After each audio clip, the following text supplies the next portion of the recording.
It's a potential combination of disasters, one natural, one man-made, should a tropical system cross paths with the oil spill in the Gulf. We're watching the hurricane season very, very closely. It's a season that forecasters predict will be an active one. Already, there's an area of disturbed weather in the Caribbean Sea, with the potential to develop and move into the Gulf. But so far, there are no firm plans in place for what to do should a storm approach the spill. We're discussing that with BP and the folks that are down at the Area Unified Command in New Orleans. It's a plan under scrutiny from both local and state officials who say the initial plans offered up by BP were simply not good enough.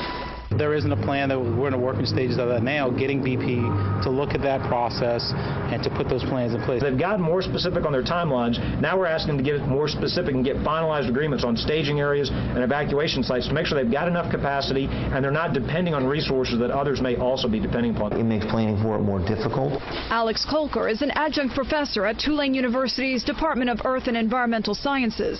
He says a hurricane could affect the spill in several ways, mainly because of how it would churn up the sea. On one hand, that can make it easy, it'll break the oil spill up into smaller parts, and that'll make it easier for natural and physical processes to break it down. On the other hand, you could also bring oil that was deeper in the water closer to the surface. That could ultimately make it harder for scientists to track the oil spill, because a storm could disrupt surface currents and stir up sediment, making it harder to see the oil. And then there's the question of where all the oil could end up. With Katrina, the variable was elevation. Here, it's going to be the variables are the winds, the tides, the currents, and the shape of the coast. A complex set of unknowns that planners hope won't intersect with an already complex problem in the Gulf.